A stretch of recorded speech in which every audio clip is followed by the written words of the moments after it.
c'est pas fini! C'est pas terminé cette histoire. Kylian Mbappé a envoyé un huissier au PSG ce vendredi pour un paiement toujours pas versé. Donc après les avocats de Tel Aviv, après la Daron Arabio, après le Hezbollah, c'est les huissiers désormais. Un paiement toujours pas versé, mais c'est les primes sur lesquelles tu t'étais assis dessus puisque tu as décidé de partir gratuitement. Tu t'en rappelles, non? La justice pourrait procéder à une saisie sous 8 jours.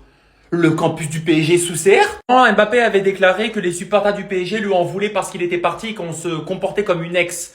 Qui de nous ou de toi, Kylian, se comporte comme une ex? Qui? On est loin de l'époque où il priait pour venir au PSG. Regardez ce que Thiago Silva il a déclaré sur l'avenue de Mbappé au PSG. Je me souviens très bien du trophée des champions contre Monaco de Mbappé, c'était en 2017. À la fin du match, il est venu me voir et m'a dit, si Neymar vient, je veux venir aussi.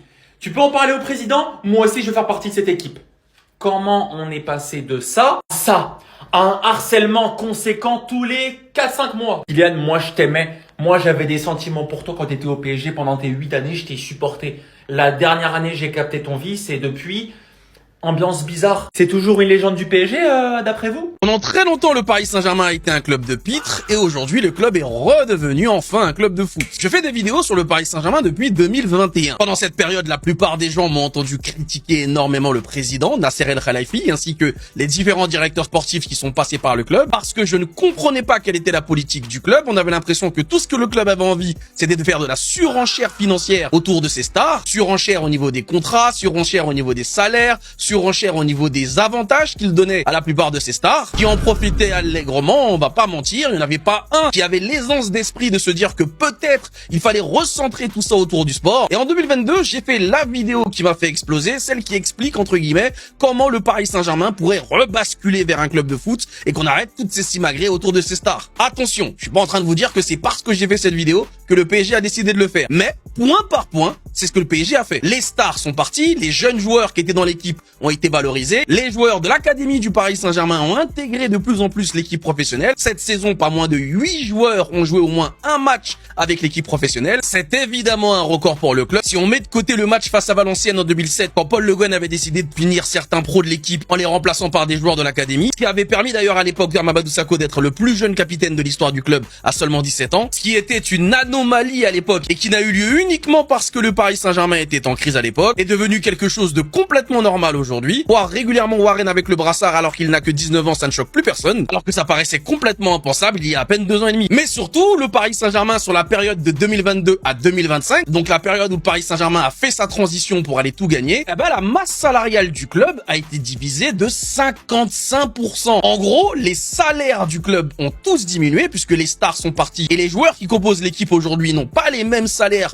que les joueurs qui étaient payés beaucoup trop cher à l'époque pour qu'on puisse avoir une équipe équilibrée. Le club de la capitale mise désormais davantage sur les jeunes talents qui donc n'ont pas besoin d'avoir un salaire surdimensionné, mais surtout Luis Campos, avec la validation de Luis Enrique, a installé un salary cap au Paris Saint-Germain. Salary cap dont Nasser El Khelaifi en a parlé pour la première fois il y a quelques semaines, parce que chaque fois que moi j'en parlais, on me disait que c'était pas officiel. Donc maintenant tout le monde sait qu'il y a un salary cap au PSG. Donc oui, les salaires du Paris Saint-Germain sont un peu plus élevés que ce que vous voyez sur les équipes de Ligue 1, mais concrètement pour une équipe européenne, on est sur du standard mid, mais dans la tendance vers le bas, pas dans la tendance vers le haut. Et depuis l'arrivée des Qataris, c'est la première fois que le Paris Saint-Germain est en train de basculer dans cette ère. Une ère où il n'y a plus besoin de dépenser des sommes folles pour attirer des joueurs et il n'y a plus besoin de les surpayer pour les faire rester. Les joueurs qui sont aujourd'hui au PSG restent parce qu'ils ont envie de devenir de véritables légendes et du Paris Saint-Germain et du football, en remportant tous les trophées possibles comme ils l'ont fait la saison dernière et en continuant d'instaurer une véritable dictature dans le football européen. Il y a beaucoup de haters qui passent leur temps à dire ouais, Kiono, il y a beaucoup de supporters du PSG qui l'aiment pas. Eh ben, il faut savoir que c'est cette vidéo-là qui a fait qu'ils me détestent. Parce qu'à l'époque, ces mecs-là n'avaient pas la vision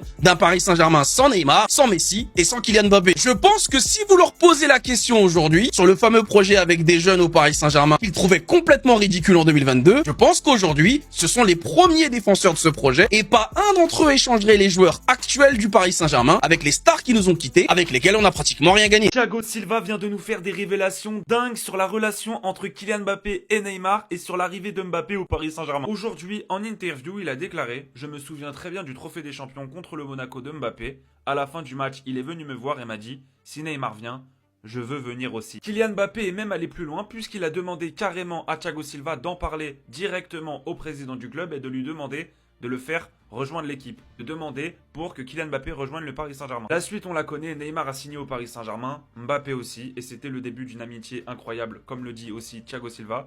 Mais la fin, il dit aussi qu'il est déçu de comment ça s'est terminé, de comment la situation a évolué et s'est envenimée par la suite. Ça a malheureusement fini en clash et on aurait aimé une toute autre fin pour cette relation qui, sur le terrain, était incroyable pendant très longtemps et hors terrain, faisait kiffer les plus jeunes, voilà, il faut le dire.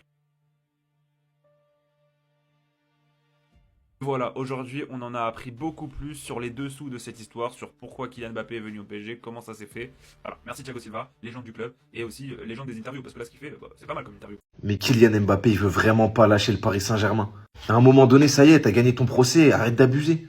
Kylian Mbappé a envoyé un huissier au Paris Saint-Germain ce vendredi pour un paiement toujours pas reçu. Donc je vous rappelle que Kylian Mbappé a gagné en octobre son procès contre le Paris Saint-Germain, et le Paris Saint-Germain a été condamné à lui verser 55 millions d'euros, voire même 60-61 il me semble. Le club lui doit encore 6 millions d'euros, et plutôt que de régler ça en interne, Kylian Mbappé a décidé d'envoyer un huissier au Paris Saint-Germain. Il s'agirait de congés payés qui n'ont pas encore été versés. J'ai l'impression que Kylian Mbappé, il veut tirer sur le Paris Saint-Germain et il ne supporte pas que le Paris Saint-Germain s'en sorte sans lui.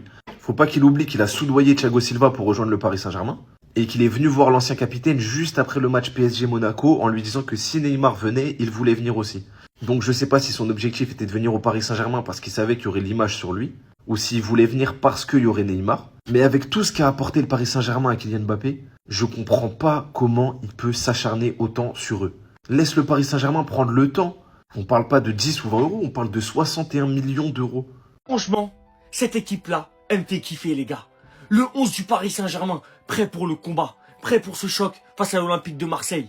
Un classico avec beaucoup d'enjeux. Seulement 2 jours de ce choc, de ce grand match. C'est le 11 que l'on pourrait voir débuter lors de ce classico dimanche soir face à l'Olympique de Marseille. Et franchement, les gars, cette équipe, elle me fait kiffer. Elle me fait rêver. Parti directement avec Bradley Barcola à gauche. Bradley, à toi de jouer, mon gars. Va de l'avant. Marque des buts. Sois décisif. Ousmane Dembélé, le ballon d'or, qui est là en pointe de l'attaque. À droite, Désiré Doué, les gars. On espère qu'il va marquer, qu'il va être décisif. Milieu de terrain. Et là, les gars, c'est incroyable. Regardez ça. Joao Neves, Vitinha et Kang-in Lee. Kang-in Lee titulaire, les gars. On l'avait dit. On veut voir ce mec jouer. On veut voir ce mec titulaire. Il mérite une place de titulaire. Et on sait que lors de ce match face à l'OM, il va faire un grand match. Il va tout donner. On est derrière toi, Kang. Ensuite, la défense, les gars. Nuno Mendes, Pacho, Marquinhos et Warren Zaïre-Emery qui remplace Hakimi, les gars, au poste de latéral droit. Et on sait lui aussi qu'il va réaliser un très très grand match. Puisqu'à ce poste, les gars, il est incroyable. Et au poste de gardien de but, sans doute et sans attente, les gars, c'est Matvei Safonov. Eh oui, Machi Motia, Matvei Safonov. Lui, les gars, c'est pareil, il va réaliser un match incroyable. On est tous derrière lui. Les gars, on est tous derrière vous. Rendez-nous fiers, faites briller Paris. Faites briller la capitale, on est chez nous en direct du Parc des Princes. Il nous la faut cette victoire. On est ensemble. Ici c'est Paris et Parisiens ou rien. En route pour la victoire. Et voilà les gars, c'est ce que j'attendais. Contrairement aux nombreuses rumeurs qu'on avait entendues. Oui, Dro Fernandez, il est avec les U21 du Paris Saint-Germain, il joue pas avec les professionnels. Jeune pépite, Dro Fernandez vient tout juste, à l'instant les gars, d'être ajouté au groupe du Paris Saint-Germain pour la Ligue des Champions. Donc Dro Fernandez fait partie actuellement, à partir de maintenant, Dro Fernandez fait partie du groupe du Paris Saint-Germain pour jouer la Ligue des Champions durant cette deuxième partie de la saison. Et c'est beau de voir ça les gars. On espère qu'il va briller avec le club. Franchement les gars, comme quoi le hasard fait bien les choses. Ça intervient au moment parfait. Beaucoup de personnes se permettaient de dire que Dro Fernandez avait été relégué avec les U21 du Paris Saint-Germain. Mais c'est totalement faux. On le voit nous les gars, en tant que supporters parisiens. Il s'entraîne tous les jours avec le groupe professionnel. Donc il est avec nous. Et là en plus de ça, maintenant il est inscrit dans le groupe du Paris Saint-Germain pour la Ligue des Champions. C'est magnifique Dro. Félicitations à toi. Et on espère que tu vas briller avec le Paris Saint-Germain et que tu vas remporter beaucoup de trophées cette saison avec le club de la capitale. Les gars, ce joueur-là, je suis impatient de le voir jouer. C'est un joueur exceptionnel et je suis impatient de voir ce qu'il donne avec le Paris Saint-Germain. On est ensemble.